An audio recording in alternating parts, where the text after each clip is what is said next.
But let's start here. Let's start here. People are flinging their bodies into the streets. Rejoice! I was one of those people over the weekend. Those protests have swept all across big cities and small towns in every state of this nation, with the majority of the public accepting and supporting the premise by the tune of 80%.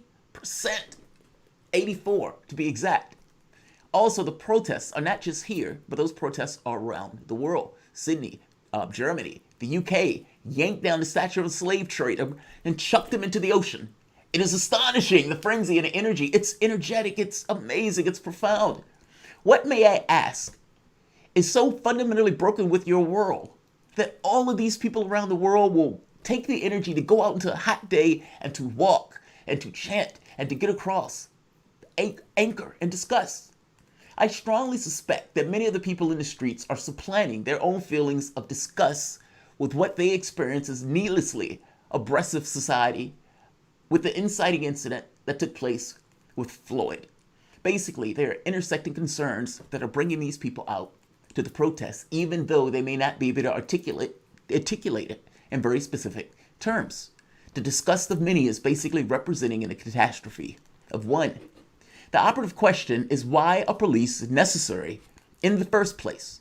Meaning, what was the logic that incentivized your society to put that cop there to be on that guy's neck in the first place?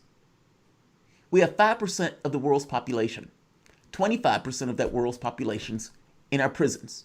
China has 3 times our our population and less people in our jails. Put that in perspective. You have to engage that. Why? Your society never asked the question of what it's doing to create so many people that are breaking its rules.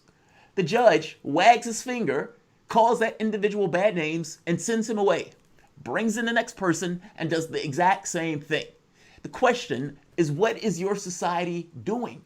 That person wasn't born that way. Something of him interacted with something in your culture, the general incentives in your system, the conditions in some communities that provoke the requirement for a menacing device to keep order. What is wrong with your world? One factor, if I may add, that seems to be prevalent in this is poverty. The police aren't criminalizing the rich or the upper middle class. Let's deal with the poverty and talk about the remaining spots of crime as the cops are defunded and replace this unnecessary. It also must be understood that the police are there for order, not justice. They're not heroes in this. Whether that's maintaining slavery, Jim Crow, apartheid, the slaughter of Native Americans, the shoveling of 95% of the income gains to the top 1%, the savagely brutalizing of the indigenous population in Standing Rock. They're the poor that are paid to police the other poor. Allows that small, tiny segment to maintain their profits and allows systems to remain in place that allow them to expropriate more. That's what they are. The issue is inequality.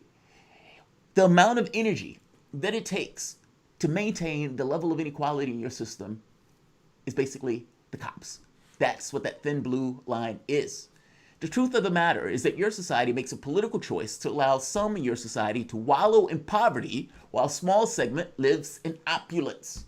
The ethereal friction created from that gut level understood injustice creates a force, or that creates an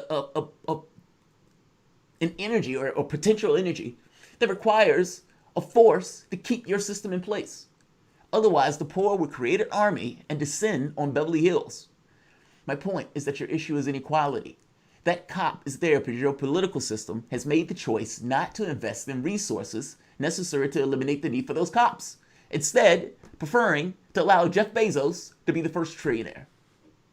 That should be appalling. That should be appalling to you. Jeff Bezos does not exist without those workers in his stores, in his factories, or for that matter, people buying his products, without you paying for those cops to be on those streets or the firefighters to be on that street. That warehouse burned down. There was a fire department that went to put out the fire at that warehouse. That was us. That was our public will. I'm making a point that this guy should not be a billionaire, let alone a trillionaire.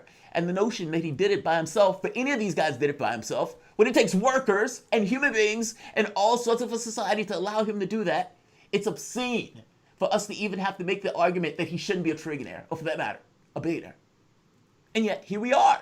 You have people living on the street and other people stepping over them to get in their limos. Those people are out in the streets because they recognize on either a gut or intellectual level that the things that they require, the things that they want, the things that they need in real terms are not offered by the political device. The political device is an imaginary thing. Their needs are very real, and they get that, in which case they take their issue to the streets. Put it in perspective. Medicare for All has 88% approval, nearly unanimous appreciation. It was weighed in the fires of debate and won for over a year, and it won. Nevertheless, Pelosi put up what? Cobra. Put up Cobra. 88% support from the Democratic Party, 70% support from the majority of the public. That's just one issue. And the political device that is supposed to be dealing with the real concerns of the public says, kick rocks. Joe Biden goes to the point and says, if it was put up, if it passed the House and the Senate, I will still tell you to kick rocks. What is the public to do in that situation? Their needs are not being met by the political system. The political system, again, is an imaginary thing. What the people need is a real thing. And the people, when what they need is not being made in the political device, they go outside of it. Why shouldn't they do that? You're breaking the social contract the moment that you ignore the will of the public. The public has no other recourse than to do what the public did. There will be people who will listen at some point to the public's will, people who are in politics. And those people will have a job to do, such as AOC. I want to get the public's will done. And the dinosaurs in the party say, no. Logically, AOC says, we need to primary some folks because I can't get my job done. I'm telling my constituents that I'm going to get a Medicare for all. I can't do that. I can't do that. The dinosaurs are there. The Democratic Party says, we don't want you to get rid of our dinosaurs. So the DSCC and the DCCC basically said, if you help any of these people to try to get rid of one of these dinosaurs, we are going to sanction you, meaning blackmail you. We're not going to allow you to blackball you. We're not going to allow you to use our stuff. This is utterly astonishing. Now, the problem here is lefties are still trying to get in. And one of those lefties has just gotten endorsement of one AOC. Now, one Representative Engel, dinosaur, been there for 16 years, doesn't like the fact that he got the endorsement. Let's hear the clip of Engel complaining about the dictatorship of AOC. This is not a dictatorship. This is the democracy.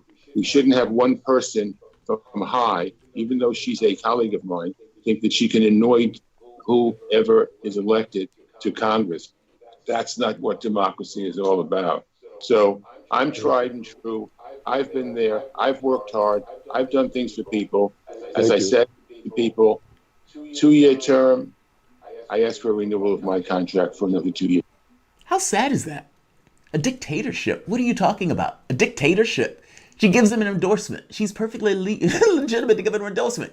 And by the way, both of you guys are just representatives. She's not above you in no real terms. Endorsement. And by the way, you can't complain about that considering Obama basically shoved Sanders out the race. Obama and Clinton chose Keith Ellison and this guy, Steny Hoyer. Let's play this clip right now. You would like me to get out of the race. And of course, that's correct. Yeah. I know you're fundraising for Crow. Yeah. You know? I'm for Crow. I am for Crow because a judgment was made very early on. I didn't participate in the decision. So your position is a decision was made, very early on before voters had a say. That's fine. It's hard to hear this gentleman, but basically this is Steny Hoyer telling the man to get out the race. We've already chosen our candidate.